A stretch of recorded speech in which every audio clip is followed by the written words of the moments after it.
We're live everywhere, This is right? the one you are live. Okay. Greetings. This is the behind-the-scene camera view of our set. Note the. I'm going to set that up so it actually works there. There we go. They won't be able to see everything. We will. There we go. I think that works. Glenn, say hi to everybody. How's it going, everybody? Periscope. Glad to be here again. I always get to see you. They don't get to see me. Well, let's put it over here then. Well, I'm no. happy with I that. think it's good, just like this. Although, sorry, we're going to mess around with this view. I'll show you the behind-the-scenes view here. So we're going live with the STEM Jobs Lab. There's our logo. You get to see the behind-the-scenes portion. If you click the link, you can actually come join us on Hangout and see the other view of this. So that'll do. Broadcast. We will, to some extent, ignore you. If you've got questions, shoot them over here. Is that annoying to have Periscope on its side like that? No, I've never watched it with that side. Yeah, probably do. Good like that. But see, we've got a few people that have already showed I'm up. going to set it down here because we're using the, there we go, okay. We have Dr. Ian Malcolm. Am I live? Are we actually live now? Oh, we got people on. No, I don't think so. I think that we've got I think EP is on. We've got We have people here. Daniela, I think, from the other one. She was going to join in. We have Dr. Ian Malcolm across the room, I think, maybe. No? Oh, okay. Oh, EP is. Okay. EP. Do we have people? No, these are just people internally. Okay. Dr. Ian Malcolm. That's EP is trying to boost his status. Gotcha. Gotcha. Oh, is that? Yes. Awesome. Live on. So topic today is on, we're actually digging back in. This is the second of 3 webinars. What you don't see is EP over there. We call him EP. There's EP. Say hi, Wave EP. EP. Woo! Sweet. Okay. Working it out for us here. Yeah, again, so feel free to cut the link. We'll probably, to some extent, ignore you all over there because we're talking over here on the live on the Hangout, but you get to see before we start and after we are completed. Yeah. So we're talking earlier See today. both of us. Right? Yeah. Well, they see your You can like see my hands, in like your chin. my chin. Not the best way to do that. Is it better? So. Okay. So Dr. Malcolm is a real doctor. That's not Ian Malcolm from like Jurassic Park then. I still cannot Could get. be. So So if I don't join, that's okay, right? Okay. 'Cause I'm you not can't going to be able you can't to. show your slides though. Seems like But no, you're I can showing show them them right here. here. Yeah, Okay, yeah. so we're good, Show we're me good. right here. All right. Getting real We're figuring behind the this out scenes as we interaction go. about what's going on here. So. We're figuring it out as we go. So we have a couple polls that are. We have a poll that is up. I think about. Hey, EP, can you throw that poll up about? Sure. If they are educators, K-12 educators, if you're post-secondary educator or administrator, or if you're an employer. Yes. So You guys can do poll too if you want to. Anyone that's from K-12, college, the employment side of things. We're going to actually cover topics around science, technology, engineering, and math today from STEM Labs Live. And feel free to use the chat. Let us know where you're from. We are broadcasting from our home studios here, STEM Jobs Labs in Pittsburgh, Pennsylvania. Pittsburgh, PA. And so excited to have everybody join us today. Just got back from DC. Yeah, we were at the Million Women Mentors. Say that 10 I know, times it's hard to fast. say. Million Women Mentors Summit out there. Yeah, I think it was a good event. Great event, really. They had we got 6 lieutenant governors. or Yeah, so. yeah. They're a group that's really working to get mentors for women and trying to promote the value of having mentorship in your life, and really trying to mentor women around STEM careers and those opportunities and helping them along the way. Some pretty amazing people that we talked to. They've got over 400,000 mentors committed right now. Some really great presentations. And Yeah, the way they end up doing it is they'll take pledges and then get a software platform for the pledges from the employment or state government aspect of it, and then connect with organizations like ours as we connect with you as teachers or others to provide those pledges or to make those links for students, especially. Right. Help them get a sense of what it's like in science, technology, or math, engineering, and math in terms of careers, who's out there, and ideally show the path toward a solid career. Yeah, I mean, it's one of the things that we talked about a little bit last week, and we'll get into it. I think next week probably at this rate, but talking about being able to see yourself in those roles, how important it is to have someone that helps you understand what that job is about and helps you through those hurdles that's gone through it before. So it's a great organization doing some amazing things, and we were happy to be there. Met some really phenomenal people that I'm thinking that we're going to try to bring on to one of our webinars down the road. Yeah, absolutely. Kara Russell, right? Kara Russell from Fathom. So she started off the Fathom Cruise Lines. Those of you that know of Carnival Cruise Lines may not know of their new, and the reason that I am looking down here is just to get a live Periscope. So if you have Periscope application, if you want to see sort of the behind the scenes shot, I'm looking down at our camera view from there, and then vice versa. But so Kara Russell is started to help to found that. I mean, tremendous background in terms of engineering, worked at Nike, a number of organizations like that globally, and has converted that into a cruise where you end up doing work around the world. What they're doing, one of the locations they go to is the Dominican Republic, and they're helping a small community there of women actually start up a chocolate business. Yeah, chocolate business there. And so what you do on the cruise is help build infrastructure and create business lines for them. Do good social projects. Right.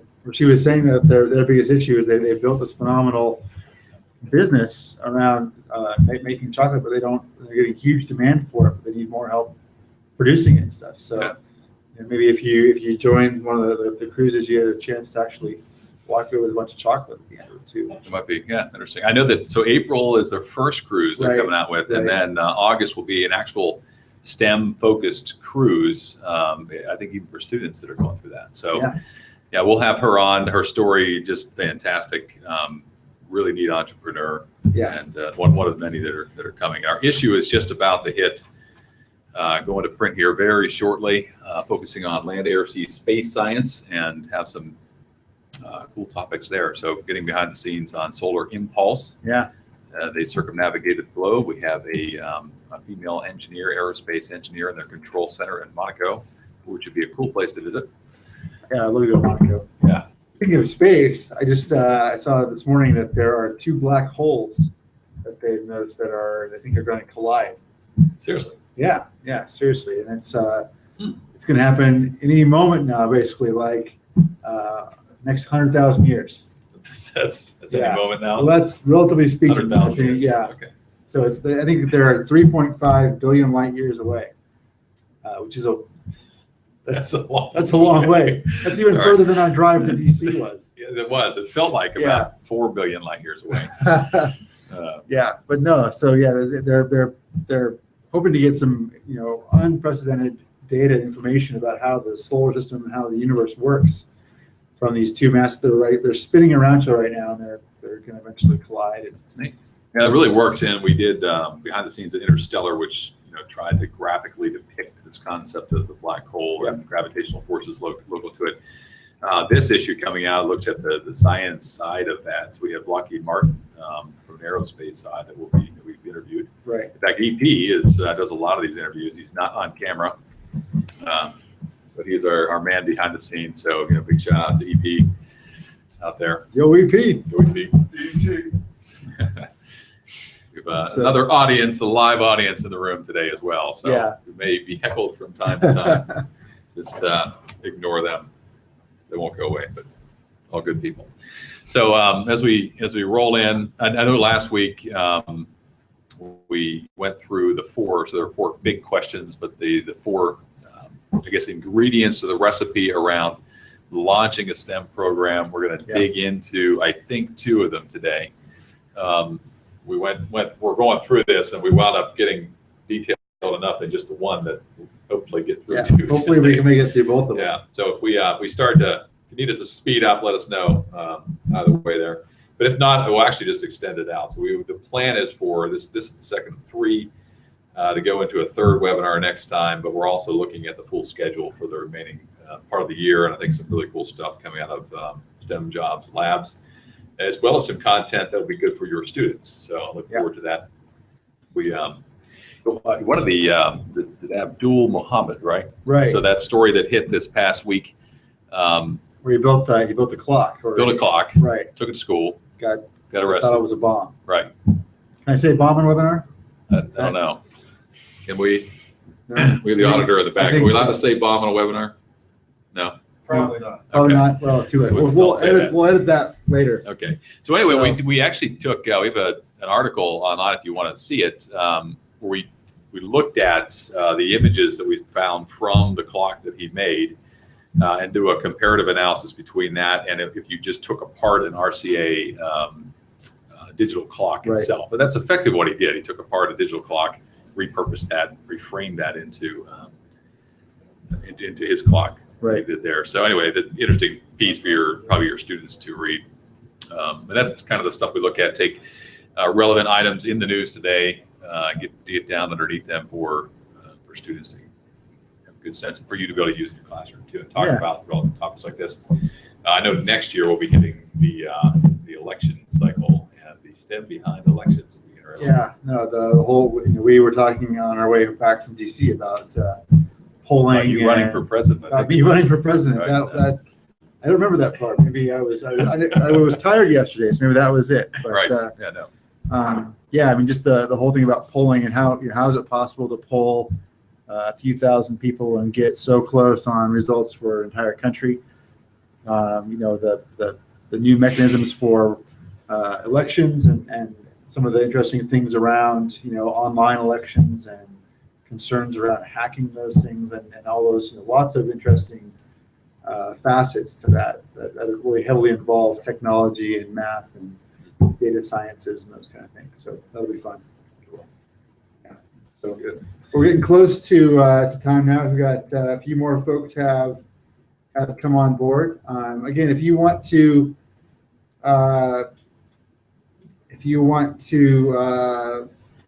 let us know where you're from, that'd be great.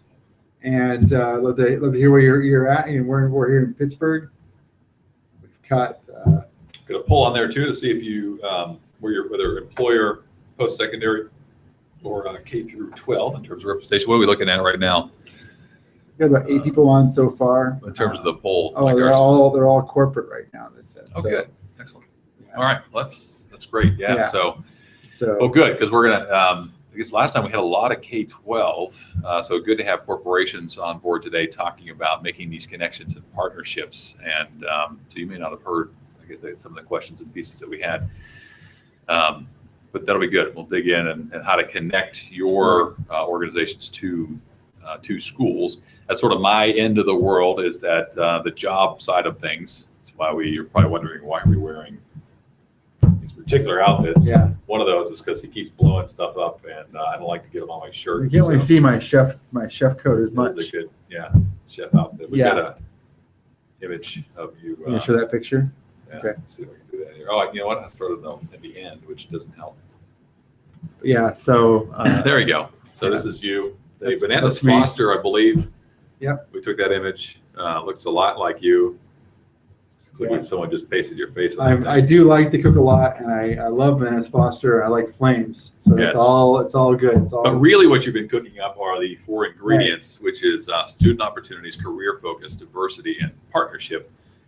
Those frame what we call our STEM Jobs Approved program. And that's actually a whole survey piece and data analysis that we work from employers to colleges to high schools to even nonprofit partners. So we'll have EP put up the link again to take that survey. If you haven't taken that survey, we've got industry awards being announced upcoming very shortly here. National awards are then announced in December, and then we have a top 50 award listing coming out in the spring and then in the springtime. So those are good. But what we're digging into here is some of the content, the data behind the scenes on these issues, and specifically today we're going to look at student opportunities and career focus and how you can connect those with your STEM programs or workforce development programs, especially for those employment partners that we have today.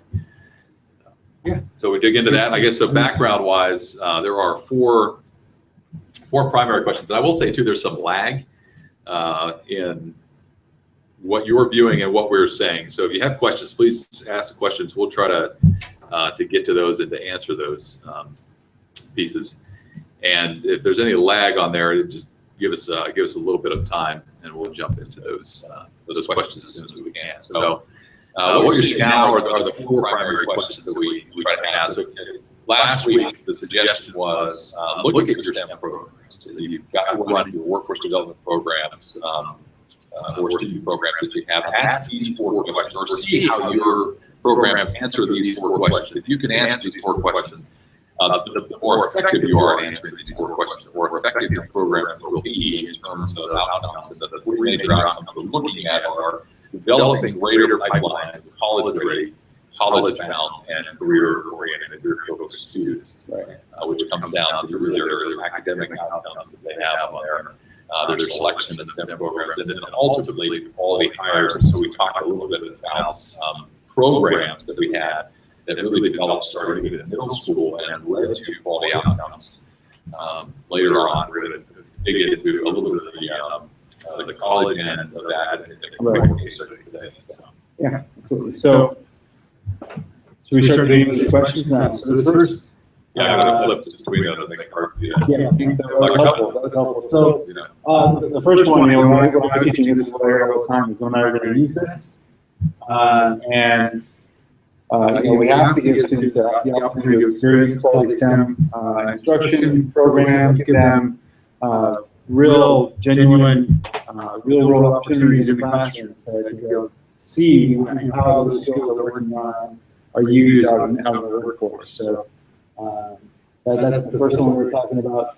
We're going to dig into that today for sure. The next one, if we're able to get into it today, which hopefully we'll be able to, is talking about the career aspect, the career focus. So when you put your program, ask the question, what students ask is, how can I do what I love? And Hughes Mission STEM jobs, do what you love, really about the American dream, the dream of students out there. How can I do what I love is part of that your program should be able to address. Yeah, and that really gets at the heart of what teachers struggle with, is how do you get students to understand that their passions can translate into careers. That if I really am into cooking, if I really am into sports, I'm really into dancing, music, science, technology, video games, whatever it is that I'm passionate about, how can I translate that into a job where I can do what I love? We spoke to a gentleman who runs a business called Pitmoss.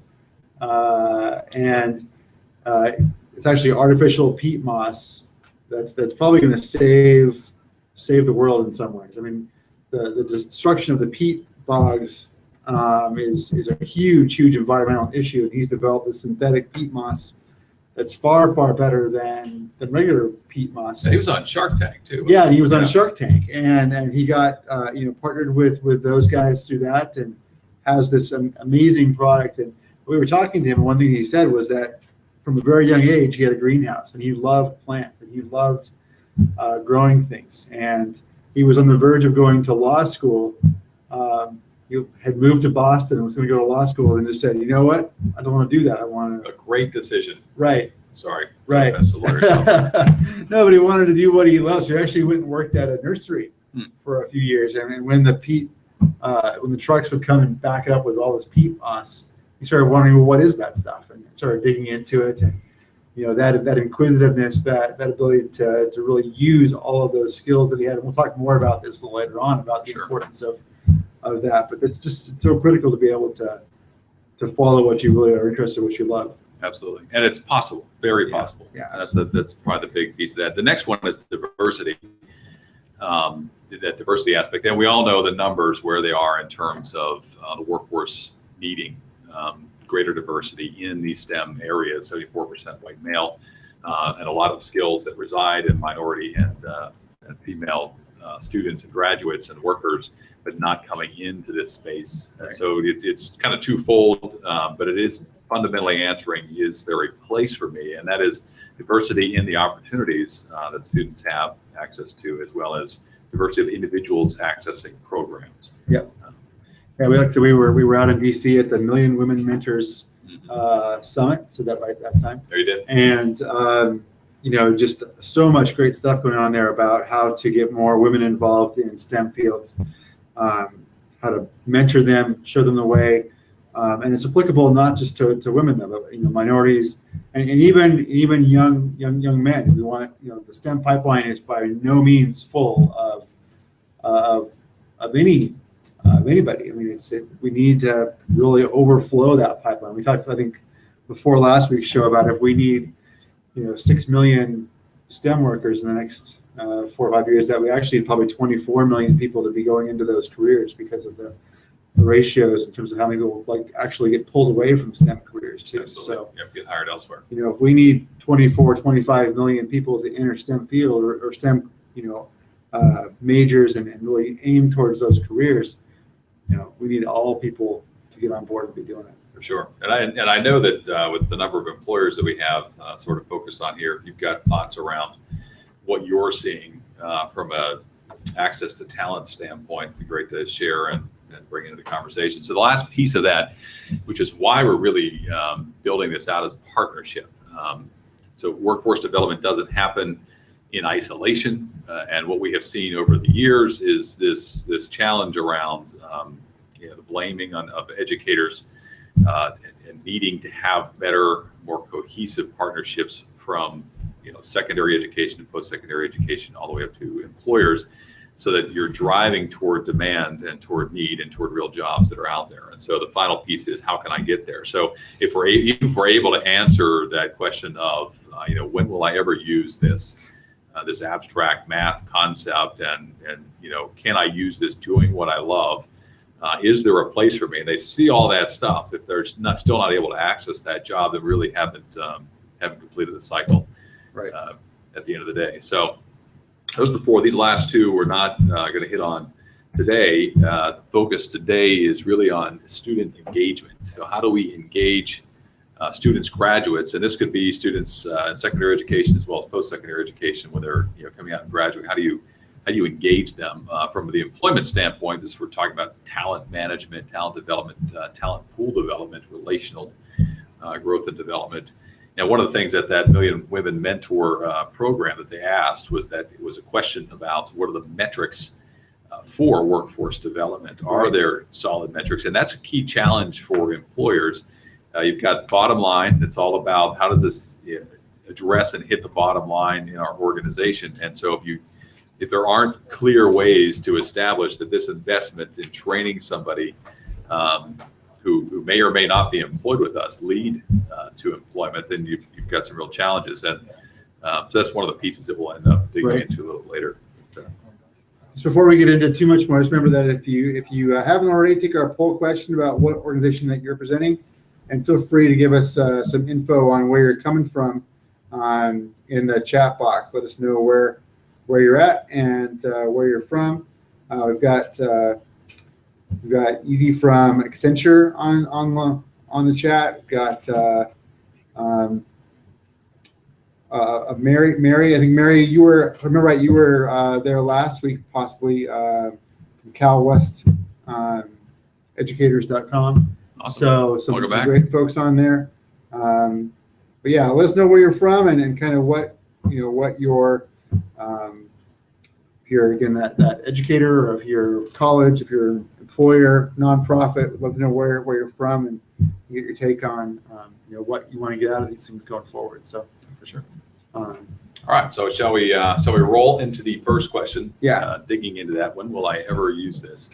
And two, along the way, I'd be interested to see if those that were with us last time applied any of these questions to programs and what their experiences were with that. So that fundamental question, and when we'll ever use this, begins with the discussion we were talking about around connecting abstract ideas to things that are concrete and readily understandable. And there's a document, I don't know if we said that out last time, but we'll be sure to do that this time. A research base is behind what we're sharing today. We've applied that in our own setting, but it does have a deep research basis. So as we're looking at, how do you drive effective programs and to improve, college-bound, college-ready, career-oriented students, one of those big things is connecting abstract ideas to things that are concrete and really understandable. It's a good perspective as a reformed math teacher. Right. Yeah. Well, I mean, in mathematics, it's often a big struggle where, and in a lot of STEM fields, it's it's the abstract ideas are where we're trying to get students to understand how they can generalize things and how they can find repeatable, simple ways to process information. But they have to understand the foundational concepts and has to connect to what they already know. And we were talking about fractions earlier being something that I always struggle with teaching. And students, you show them a fraction, it's an abstract representation of something, and you have to explain what that something is. And so you start with this idea of, you have an object, and maybe you break it into equal parts. Maybe it's a chocolate bar, maybe it's a pizza, whatever it is. And the students chocolate bar sounds pretty good. Chocolate bar does sound good. Okay. Yeah. So you break the chocolate bar into, say, 4 pieces, and students get the idea of that's the whole bar. I broke it into 4 pieces. They know what 4 means. They understand what that represents. And then you can say, well, I'm going to eat one of these 4, and that all is very concrete, very understandable for students. And then you say, well, how would we represent that I ate 1 out of 4? And students might say, well, you can just say that you had 1 out of 4. And like, great, yeah, you can do that. Are there simpler ways to notate that? Are there ways that we can represent 1 out of 4 without having to say, I had 1 out of 4? And that's where fractions start to come in and different ratios and things like that. And so, but you start with that concrete piece, and you get students to then translate that into a more abstract representation of it. And a lot of what's interesting is that a lot of the curriculum, a lot of the programs begin with the abstract and try to work back into the concrete piece.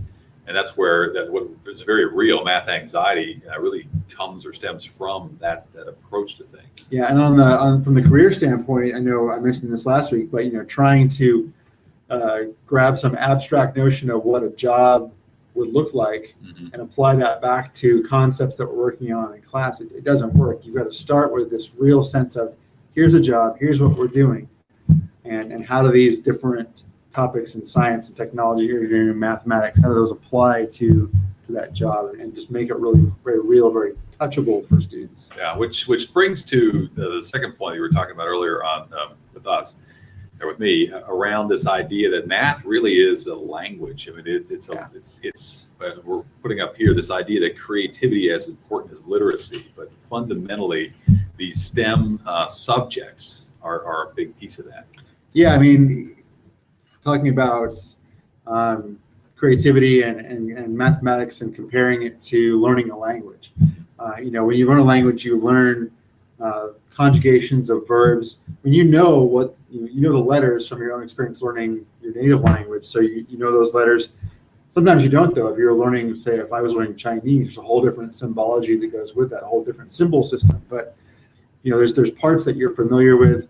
You learn conjugations, you learn the meanings of words, but you're not really fluent in that language. You can't have conversational skill without some element of creativity and applying all of those things together at once. And I heard from somebody that the true test of your ability to know a language is if you can tell a joke in that language. So that would imply the ability to really be able to take all of those different pieces, the vocabulary, the context, the conjugations, all those things, and shape them into a true, translatable structure of those things. And that's in mathematics the same thing. You can know all these disparate parts, but unless you can take them all together and put them all together and apply them toward something, then you really don't understand how it goes together. And that's the occupation, is really the application of that, the real meaningful problems to solve. That's where we take all of those things and we say, well, what elements can I bring together to apply in this situation? Sure. That's the power of that. And so the kind of the practical outcome when we talk about STEM literacy is really creativity, another way to say that, right? So as students are become more literate in this language and in science and math, which is being able to apply them, as you're talking about, that the result of that is creativity, innovation, ultimately. In fact, one of the pieces that we looked at, so in working with employers specifically, and this is based on research, I think it's out of Georgetown, but maybe the Brooks Institution study, two good studies for y'all to look at in terms of framing and shaping your understanding of this sort of subject around STEM. But they did research and looked at different cohorts of groups of students. So those students that were exposed to or went through programs like you're talking about, where they started with STEM programs, they were sort of project-oriented programs, versus students that did not. The students that went through these programs were noted for having greater critical thinking. They were more active learners. They were better at complex problem solving, and in terms of their outcomes for innovation, higher outcomes on the innovation piece of that. And so as you talk to employers, and these are different employers we've gone behind the scenes with, I don't, and for those of you that are employers with us that are here today, if we could tell you that tomorrow, you could go into your pool, your talent pool, for any given job that you have, and pull out those individuals, rise to the top of those individuals that were better critical thinkers, more active learners, better complex problem solving, and more likely to impact the innovation of your organization, you would do it, right? Right, And that's exactly what you're trying to hire. Precisely what we're trying to hire. So these STEM programs fundamentally, I know that we tend to boil them down into subjects, into very specific subjects, and think about them as biology or algebra or calculus. We should not be thinking about them just as subjects themselves. They are the means by which we create literacy, creative literacy, that develops these kinds of outcomes: critical thinking, active learning, complex problem solving, innovation. And the thing about those skills is that you get students engaged in a desire to want to go and be something. I want to be a flavor chemist. That was always one of my favorite ones. Or I want to be a food stylist, or I want to be a showrunner for Cirque du Soleil, or whatever it is. You get them engaged in that process. They learn those skills. These are resilient transitional skills, and maybe at some point in time they find other jobs that interest them as well, maybe in that same area, maybe outside that same area. So as an employer, getting students interested in STEM, whether it's directly related to your industry or not, ultimately benefits you as an employer, because those students are going to be highly hireable employees for your company. And it's a matter of you build out the pipeline across the board, and you have lots and lots of candidates to choose from. And that really is one of the big gaps right now, is just getting those students to see those jobs as being interesting, fascinating, intriguing areas to go into, and understanding that STEM skills and those abilities, these abilities here, are applicable across industries. Yeah, and across jobs. And this is what I found that working in healthcare, why so many organizations would hire our people from us, or try to basically take them from us, is because of these skills. The whole concept was, as you get exposed to these types of environments, which STEM project problem solving comes through, if you engage in these kinds of subjects, which we did in the healthcare industry, that you want these in any kind of position that you're hiring for. And so part of what we developed there was the ability to screen and define these individuals, which means that you can't look at a high school diploma as being the same across the board. You cannot look at a bachelor's degree as being the same across the board. Getting deeper knowledge and understanding of what someone has actually learned and mastered is critical to. And with today's data structures, we can actually get beyond that. Right. So we want to get to a specific example. Over the past year here, we did a lot of development at the STEM Jobs Labs. One of our partners here was Eastern Kentucky University. We're going to talk about with them, and what they allowed us to do over the past year is they sponsored our content and materials to go into 5 high schools in the area and also connected with employers there. And this is the exact type of model that we're looking to build. The outcomes were fantastic, both from engagement of students in the high school as well as into the university, and then the connectivity then with the employers really helped to drive a lot of things. But one of the first things we looked at across these schools were how are they implementing STEM programs? What did it look like? And so we come to this idea of the need to use instructional strategies that mirror how knowledge and skills are pursued by professionals. Right, and that's one thing that I know in schools, again, they're often, and we'll show some examples here, but in a job, in our job, no one ever comes to me and says, "Hey, Glenn, can you do the math part of this job?" Well, sometimes I do that. Well, that's kind of good at math. Yeah. But typically it's very integrated. We all work together on these things, and I, to that point, I tend to, if there's a math section, I might step up and lend a little more expertise in that area. If it's something that deals more with labor policy and compliance and those kind of things, as well as about a million other things, you'll lend your expertise in those areas. But it's collaborative, and it's definitely cross-functional, and it's certainly not isolated in terms of math, science, technology, engineering focus. They're projects, and we all contribute to it. Yeah, and we go back to that we talked about last time, the importance of STEM literacy in general, the difference between literacy and proficiency and capability, or your STEM skills. But that basic literacy, because you're utilizing these skills across the board in whatever kind of occupation you're in. So let's look at some of the ways, and maybe if we've got some of the K-12 educators out there, could raise your hands on this, and it may look like the way that you are currently instructing at your STEM program. Then we'll show you what we wound up doing in terms of outcomes. So you can walk us through some of these. Hopefully, y'all can see the circles that are on there. We'll definitely be sharing this content with you afterwards. Yeah, so what you see is sort of a whole progression of different ideas around how STEM has been taught and how we've tried to kind of change it over time. So really, I think traditionally when I was coming through school, it was all just separate disciplines. So you had your science class, your math class. We didn't even have engineering programs when I went through high school. Technology, limited. I don't want to give away how old I am, but I do remember working on a Commodore 64 at one point in time in our computer labs. So you had a computer lab. We did. Lucky you. I know. Yeah, but you and I are about the same age. I know. So I don't know. School had access to more things. And then you might see over here. You see kind of maybe we're going to combine some of the easier ones together, science and math, maybe for example, or you might do math using some technology. Like doing math with a calculator suddenly counts as math with technology. Yeah. And a part of that too is because you don't like engineering entering into schools. It's not in the curriculum. I mean, right.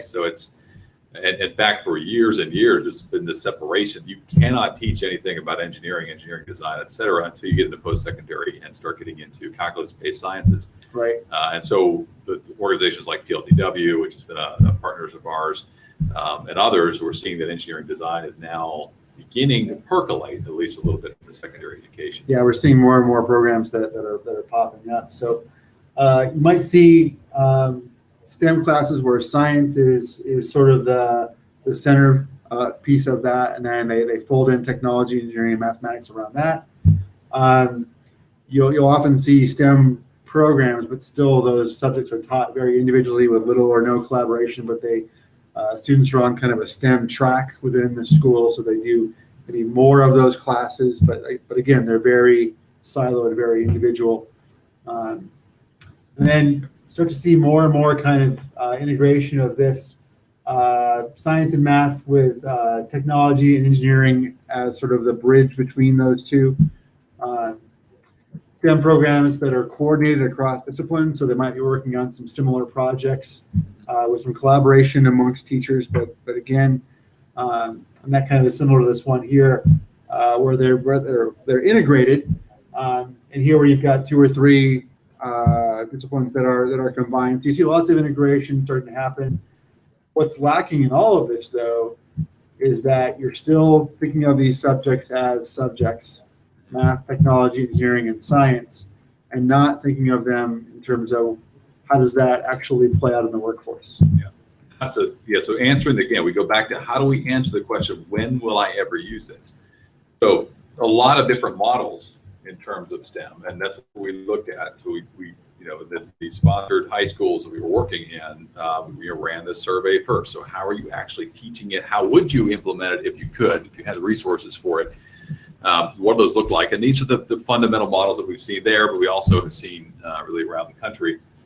And so our model's been a little bit different than that. It's to flip it so that we answer the question of when will I ever use this and figure out a way to do that. And so this is the way we've drawn this particular model up. And the idea is that we start with occupation. So we're STEM jobs, right? We start with occupation on the outside ring. And so find those things that students love. Music, and that's one of the things that will be coming up here pretty soon. But space exploration, the space science, that's geospatial science, et cetera. So what's a job in there? And what would be a project that they work on? And once you're able to get down to the project that they would work on, it's easier to piece apart those competency sets, those particular skills that are required in order to do that particular job. And so it gives you a project. Let's work on a project that simulates effectively what an organization is able to is doing right now. Kind of the two-ended the beauty around that sort of a model is that you've got employers all around you, right? So you don't have to go. And STEM means different things in different parts of the country. It may be aerospace because that's a big industry where you're at. It may be precision agriculture. It could be any number of things. And so finding employers that are local to you and say, hey, what's a problem you deal with? That's a common approach in colleges and universities, right? They actually provide a lot of student consultancy. Some high schools have begun to adopt that sort of methodology, but in terms of not having to reshape your entire curriculum, it's a way to introduce a project fairly simply. And it's precisely what we end up doing in the STEM jobs labs activities that we bring into classrooms for them. So. Yeah, we've worked really hard to try to put together some activities that really focus on this model and give teachers a really unique perspective in terms of engaging their students with that career focus. Sure. Another piece that allows you to do is to integrate across disciplines in your classroom. So you had some interesting conversations at the Propel School. Yeah, so I was at Propel Schools here in the Pittsburgh area, and we were meeting with all of their science teachers and talking about the resources that we provide, lesson plans, activities, those kind of things. And one particular one that was really intriguing was on alternative energy sources and a project that we had where students would work on actually building you were going to put the slide over there. They cannot possibly see that. No, they can't see the writing at all. I did. I actually made it smaller than it was originally, just so that it couldn't be read at all. Be seen, right? But it's essentially a design competition to build a sustainable home in their city, which is going to be a really important thing for students to understand going forward. I mean, with all the energy issues that we're facing and fossil fuels and those kind of things, like the idea about sustainable housing and really energy efficient housing is really important. This actually is an activity that the group really latched onto. And what was fantastic was they really started thinking about how, as a school, they could all be involved in this. So, we outlined some things to consider. Talks about climate and weather, insulation and flooring, the shape of the house, surface area, volume of the house. You can see math and science and biology comes in terms of waste disposal, plants. How do you use plants to optimize and control energy and water usage in your house? Obviously, power, sewage. They start also thinking about things like just designing the house, like the artistic design of the house, bringing in the architectural programs to have students use the CAD programs and design the physical look of the house, the makeup of the house. Things like landscaping. Like, do we put out grass or do we xeriscape it? What do we do to make sure that we're maximizing water efficiency and those kind of things? Bringing in the math team to work on a budget for that, incorporating the design team into that, and just really building this school-wide project around it. They even started talking about, we had one gentleman who was a history major originally. Now he's teaching science, but he was originally a history major. And he brought the idea about looking at how this project would have been different 50 years ago or 100 years ago or 1,000 years ago. You know, what materials did they have to work with? What were the typical design elements of that period? What were some of the different issues they had in terms of, you know, waste disposal and all kinds of things like that. So bringing in the history classes to it, bringing in all of the different social sciences. Yep. And so we use it like a modified 5E model. This Right. is the explore portion of that. In fact, we're going to have a deeper discussion about that model. I think the next webinar that we're coming in. Yeah, correct? yeah, I believe we'll get into those next time. Okay. So, but it's just it's a great, they're a great way to get students, and 5E models have been very, in the past, have been very kind of teacher centric. And we're really working to try to reshape those, a little more of a project-based learning kind of feel to them. And we'll actually be talking about those at one of our hangouts later on in the year. We're going to bring in some people. One of our colleagues who has a master's degree in education from Columbia, I think, is going to join us and talk about the evolution of 5E lesson plans and project-based learning and how to integrate those into your classrooms as teachers. And you know, from the employer and college perspective, you know, what this does is it really, again, gives you students who are far more focused on going to college, far more focused on being prepared for college, and far more ready to be prepared to join the workforce. You know, more higher quality workforce candidates there. Sure. Because they're engaging in these things at an early age. Yeah, and it gives you the ability to, as an employer, like, how do I relate to a classroom? You know, how do I support teachers in what they're doing? From the college perspective, you know, how do we make connections with students in dynamic ways to show them what our programs end up leading to? This type of model is it's simple. It's really about creating templates. I'm going to break into our box here, and so this is what we end up doing is devising a number of these templates we'll pull through there, and then in terms of the publication that we have, we'll distribute those along with the publication each year, or each quarter we go through. So you got land, air, sea, space. So these will be developing models around those next industries coming out immediately, and then additional models coming through there. All of these are master to PhD level prepared. Right. But again, it's really about understanding the model. I think once you get a sense of the templates and how they work, being able to integrate that rapidly, whether you're, regardless of where you are on this perspective, on the spectrum of things, to take this model and to implement that fairly quickly, right, is a piece of that. So. And they all have this focus of, you are now in this role. You are now a home designer. You are now a food stylist. You are now an engineer for, an aerospace company. And here's the project you take. And the great thing about that, again, is, it gets students to be engaged in what that life looks like, what that career looks like.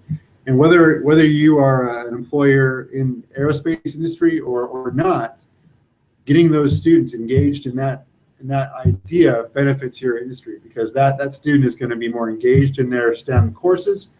They're going to gain more of those really critical skills we talked about.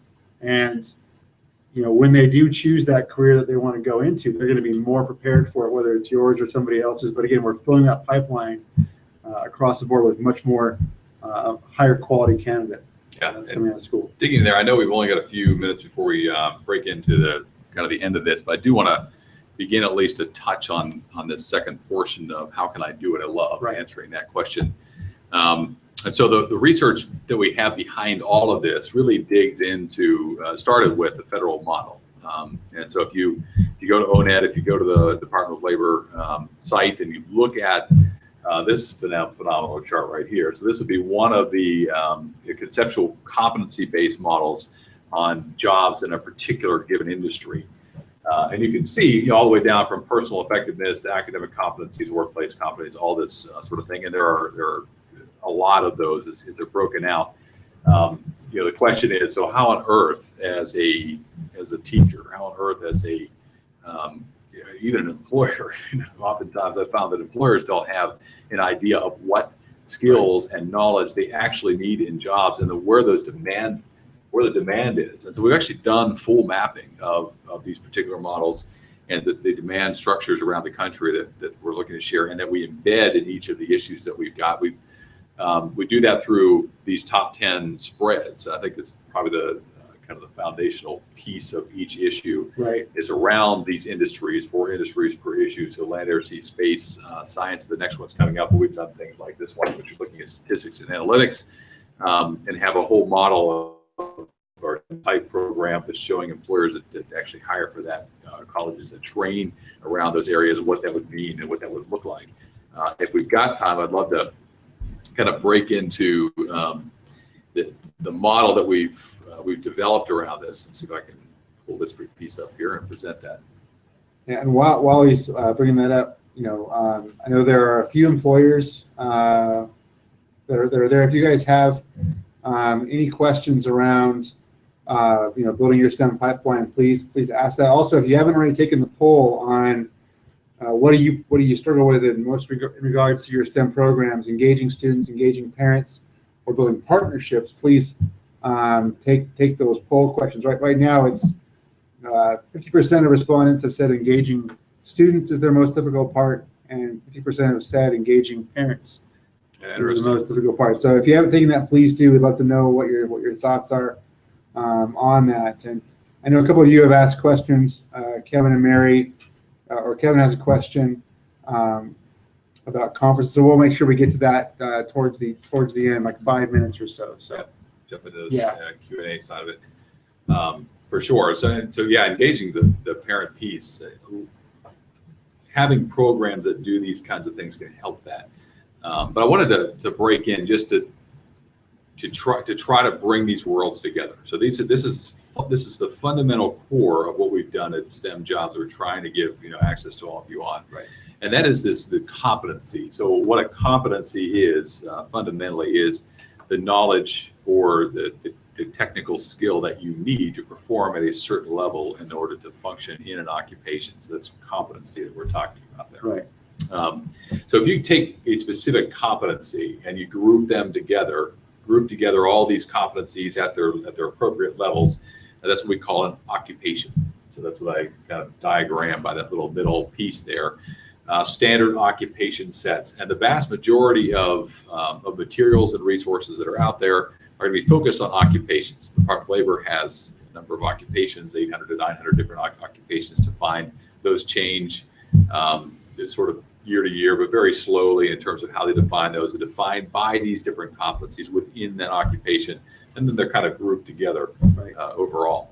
Well, this was to say, it's important. I mean, part of the reason for this is that an occupation title doesn't really define the job very well. Yes. Right. So a teacher doesn't just teach. There are a myriad of other skills, competencies that they need to be a good teacher and perform at a certain level. You need good people management skills, you need good communication skills. I mean, all kinds of things that go into the job of being a teacher. And then a more specific teaching job, becomes that position piece where you are a teacher of a certain subject, or even facilitating a certain group of students, like a special ed teacher, things like that. So it's like every employer, you all are out there, you raise your hands on this, right? So every employer customizes these occupations to fit the particular needs in the time and location where they are, and for their company.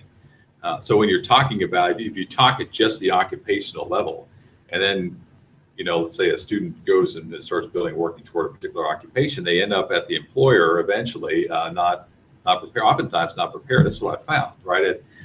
In recruiting, I actually took 116 different job titles and looked at 116 job titles, right? The hospital system. So we had, we're advertising for 116 different jobs. Not just doctors and nurses? There's a few, that's a few different things. More than that? Because we're actually more than, even 116. Usually listed about 3,000 jobs at the time, and so, which is a lot, right? So all these job titles, which are almost meaningless to an applicant, or especially to a student who's aspiring, trying to figure out what can I do? Could I do any of those? Like, you probably don't even know those existed. But when we looked at it, fundamentally, it came down to 3 actual groups of competencies, like primary groups of competencies. And so we've started to work with the education system all the way down to middle school level, as well as the community college system and then the university system, to say, can you help us build a pipeline around these sets of competencies for these particular groups? And it became far more efficient to work in that particular way. Right. So we think, right, competencies first, primarily competencies, putting those competencies together that equals an occupation. As those are customized, that equals a position. So now here's a great eye chart, right? Individuals, right, what we used to do and look at is we'll test and examine individuals, right? So we'll give them a test for a particular position or subject or otherwise, and we'll find out what they're good at doing. And then ideally together it's a picture of their competency set. So individuals are in fact competency sets in the same sort of way, and you can relate individuals to a particular job or position that an organization will have. The real power behind this sort of methodology is to be able to say, all right, this is an individual, a student that I've got, a graduate, a professional worker, and I have these particular competencies. This is my competency profile. If I compare that to what an actual position or job requires, then I come up with maybe a 70% match, a 75% match, et cetera, 100% match, et cetera. And I'm going to have some kind of a gap between where you are and where you'd like to be. And that's where training and education. Right. What we find is that educators would love to know this piece. Right. Right. They'd love to know probably that piece. They'd also love to know, usually they know that piece because they're doing a lot of the assessment piece of it. But knowing those pieces, how that could reshape and change and really empower the programs that you're running is huge. And yeah, that's where we're heading, right? Well, even knowing this piece, even knowing the profile piece, I think most educators know more information about students around standards, and we're doing a lot of mapping of standards to competencies here, which is going to be a really big leap forward on things. But the standard piece is what teachers tend to know, but they still don't know, well, how does that standard map to that skill, which then maps to that occupation and those kind of things. So it's, making those connections is going to provide a lot of powerful information for teachers to be able to use. Yeah, and that's to your point, that's exactly what we're looking at, right? You've got competency in the job world, competency to assessment to occupation to position, right? There's this sort of change across there. In the education world, it's competency to standard. I'm going to move my box here, or toolkit. Standard to the subject, right? So a subject is a set of standards. A standard, it can be correlated to competency, to a competency, to multiple competencies. That's the piece that we are finishing right now. Extremely excited about. Yeah. All the activities that we have, we actually map here to the standard level. And then, so from there, you'll be able to break those standards apart to the competency level and then make the direct correlation across to occupations, positions. So we got subjects when they're brought together across a curriculum ends up being a program, an educational program. Right. And so combining those and looking across those, what we are building out is this idea of taking position requirements. Here's what specific employers are looking for. These are the gaps of an individual, and it could be their interest, right? Here's my interest of what I want to do, and here's what I've taken and completed already. So what do I need to get into in order to complete that? And then being able to recommend to them training that they should take. And with this model, the goal of what we're developing, the platform we'll be rolling out here in 2016, will allow anyone across any of those spectrums, whether you are middle school, high school, your middle school preparing to go to high school, what are the high school courses I should take based on what I would like to do, right? All the way to I'm in college and now I need a job. This is what I'm capable of doing. What's the next step for that? Here's that relation to being the employer to saying, well, how on earth do I connect with who? And who's the best match for the types of positions that I'm hiring for? So that's at least an initial piece of that model. We'll be getting much deeper into that as we break apart specific occupations. But every issue effectively of STEM jobs really taps into that foundational model and makes it ideally simpler from that initial perspective of what would you like to do. Yeah, and what you showed is sort of all of the behind the scenes things that we've done and are doing to try to make. Just trying to scare people. That's, yeah, you could do all that, or we could help you out. And we've kind of got that covered for you. So a couple of questions that kind of came in. One, early on, Kevin was asking about if we're going to be having any conferences in the future. Well, you know, one of the things that, or a few things that we're doing, we're obviously working on this series of Hangouts, and this is all really introductory right now, but we're really working on bringing on some amazing speakers and people to join us. You know, we have some great things lined up that I think people are going to really get a lot out of in terms of just their experience and things that are going on across the country with STEM. And right now we're leveraging other conferences as well. So we are, in fact, I think we should have on the site those locations. We'll shoot those out on social media if you're connected with us there, but shooting out those locations where we're at. You know, for sure, I believe in the future we will have, you know, full conferences, probably regionalized at first and then working up toward it. There's a lot of partners out there that have a ton of conferences. So it really is about being in the locations where you will be at, and then doing this in a virtual manner. So you've got the greatest access to be able to implement things today. And that's really what we're rolling to. Yeah. And then we got a question through email. Is what's the most common mistake employers make in workforce development? So let me, I would love to just dive all over that piece. So the most common mistake is that they use a template when they're hiring. And honestly, they don't understand the basic competencies of what they're hiring for. And it's, I'm sure, frustration level, as we've talked to, you know, of educators in colleges and the rest of that is the blame that falls on educators starts with employers not truly knowing what it is that a person needs to know and to do well, and at what level to perform well in your jobs. You may know one, you may know two, but knowing that across the board, and then how, you know, what it looks like to move that person up inside your organization, how those link together. Right. So using the vast majority of this is why I hate resumes, right? So you can kill the resume and kill the resume. Because you've got job listings, and we're talking about positions. So that's sort of what you hire for overall. But a job listing is put out. The vast majority of those are based upon templates. You know, because you've got to list it, you got to list a whole bunch of things. Those templates rarely connect well with what you actually need, and so usually the education requirement is way overinflated. For sure, like in healthcare, we were hiring because of the location we were at is in the DC area. There were so many people with bachelor's degrees. It was just flooded with bachelor's degrees. We literally didn't have to hire anybody that didn't have a bachelor's degree in any program because I just had so many resumes around there. But that didn't serve us well. In fact, First Energy is a company we've worked with recently, and they've actually required people to go back and get an associate's degree for a number of positions because of the technical level skills that are required in certain positions. And I find that a very interesting piece. In working with EKU, because of the conversations they were having with local employers there, they took the chemistry and the biochem program that they had and broke that into 3 parts. And that's a really long explanation of the question that you had on there. But they broke it into the traditional concept of a STEM degree program is you know, where does that individual who's graduated in a traditional chemistry program go in terms of a job? I know in healthcare, there's no place for you to hire you. Right. Just literally, there really isn't.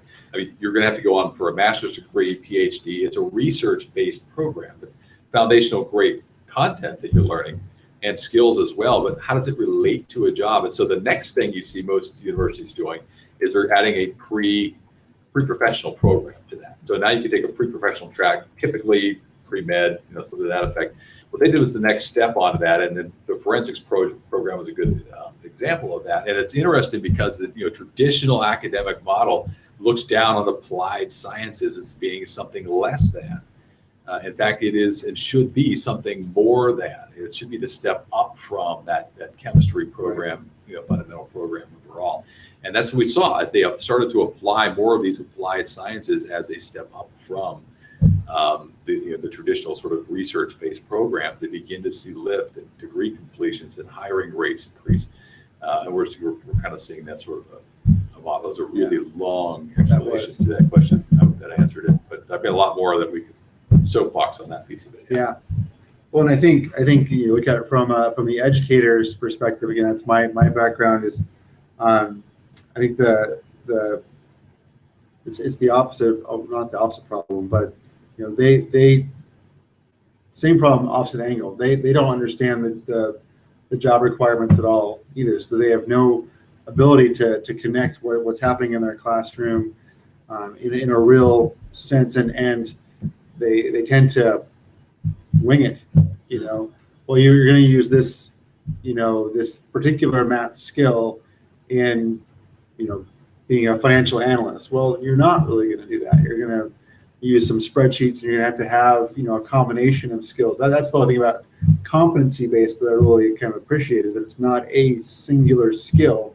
It's more of a set of skills, a set of knowledge, a set of aptitudes or attitudes about that job that kind of go together, that build competencies. Yeah, for sure. And it's it's amazing to me, and a piece that we just try to push, and I hope that you can help us continue to kind of push this out there in your communities, is for so long we've been denigrating the high school diploma, Right. and now it's the bachelor's degree almost useless because there's so many. And not the employers that don't, the second thing, worst thing they probably do is they don't look beyond a degree. Like they use that as the screening mechanism and don't look at what's actually been taught and at what level it has actually been taught. But when you break down to these competency levels and really investigate and do comparative analysis of these things, and some of that takes some time, but some of that doesn't take all that much time. Right. You find out that what you're learning at the high school level oftentimes exceeds other types of training programs that are out there, prepares you very well. Oftentimes maybe more of a maturity piece for the student in bringing them into an organization, or that there are in fact educational pieces that they need to learn that are more applied, or that in fact are at higher levels based upon the job that they're going into.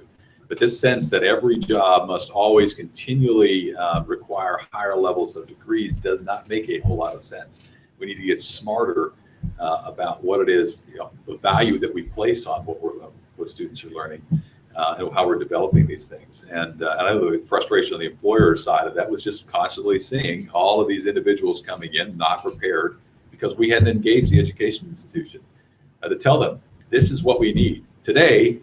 5 years from now, we have a pretty good plan of what we're looking at. Now, we may not know the specific jobs that we've got. We have a better sense of that than you do, Right. as educators.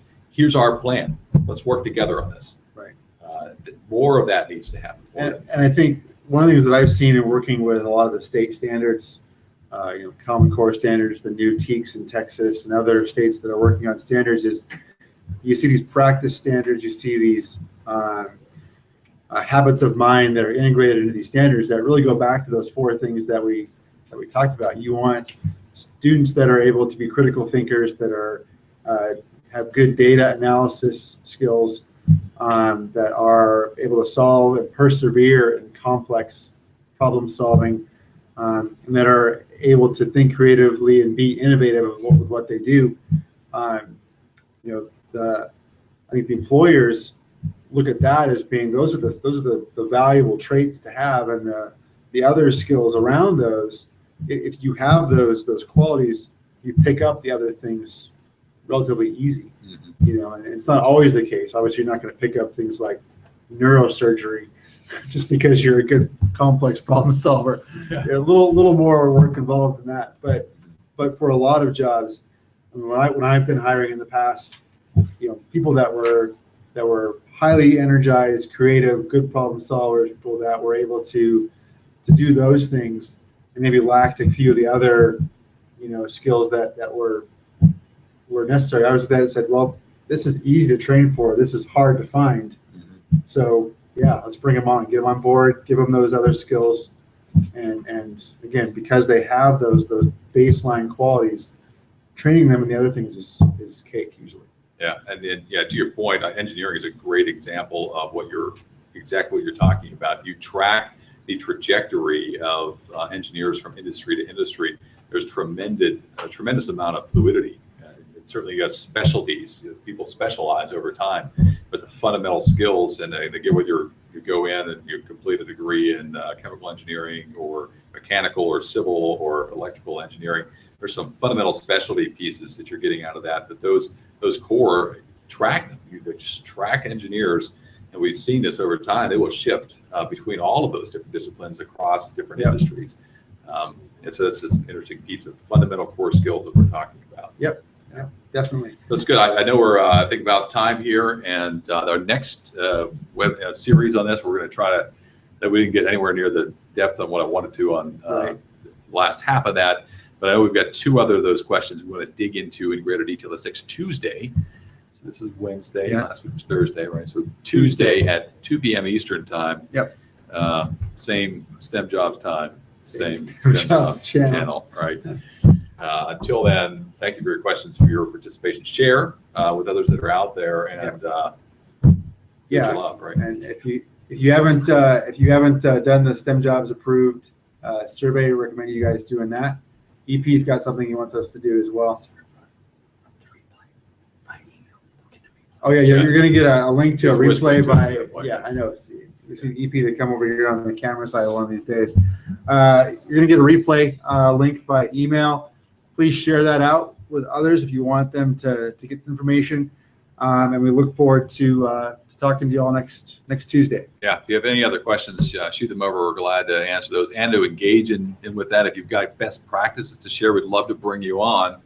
The technology that we end up using here, we can actually cycle you in. Yeah. So you might need a. Yeah, if you've got something you want to share, we're looking to share that and share best practices across the country. If you have cool things going on at your school or your place of employment or the college that you work at, we would love to partner with you and just make that stuff even more amazing and awesome. So let us know. Thanks. And as always, do what you love. Absolutely.